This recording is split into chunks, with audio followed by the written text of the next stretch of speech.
গাজা উপত্যকার জাবালিয়া এলাকায় সোমবার দুপুরে ঘটে গেল এক রুদ্ধশ্বাস সংঘর্ষ। ইসরায়েলের 401তম আর্মার্ড ব্রিগেডের একটি ট্যাঙ্কের দিকে ছোড়া হয় ভয়ঙ্কর অ্যান্টি ট্যাঙ্ক মিসাইল। মুহূর্তের মধ্যেই বিস্ফোরণে বিধ্বস্ত হয়ে যায় ট্যাঙ্কটি।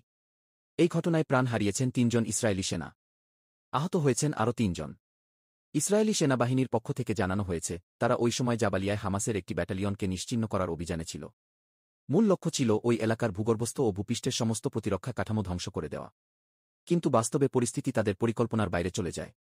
গত এক সপ্তাহেই ইসরায়েলি বাহিনীর ১০ জন সেনা নিহত হয়েছেন, যাদের বেশিরভাগই এলিট ইউনিটের সদস্য। আর মার্চে যুদ্ধ পুনরায় শুরুর পর থেকে এ পর্যন্ত নিহতের সংখ্যা দাঁড়িয়েছে ৪৩ জন।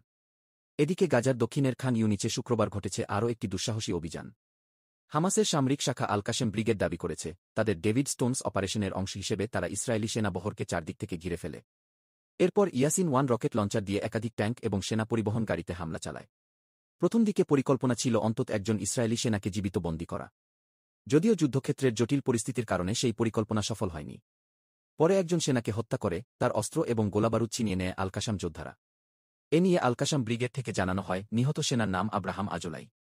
পরবর্তী যুদ্ধে তারা অন্তত একজন সেনাকে জীবিত আটক করার সংকল্প প্রকাশ করেছে। ঘটনার পর আল কাসাম যোদ্ধারা প্রকাশিত একটি ভিডিও ফুটেজে দেখিয়েছে কিভাবে তারা ইসরায়েলি সেনাবহরকে হঠাৎ আক্রমণ করে। ভিডিওতে সেনাদের হতবিহ্বল হয়ে ছত্রভঙ্গ হতে দেখা গেছে। কেউ কেউ আশেপাশে পালানোর চেষ্টা করলেও কোনো সহায়তাকারী বাহিনীর উপস্থিতি না থাকায় তারা দিশেহারা হয়ে পড়ে। বর্তমানে গাজার পরিস্থিতি দিনকে দিন আরও উত্তপ্ত হয়ে উঠছে। প্রায় প্রতিদিনই নতুন নতুন সংঘর্ষ, প্রাণহানি এবং বিস্ফোরণের খবর আসছে।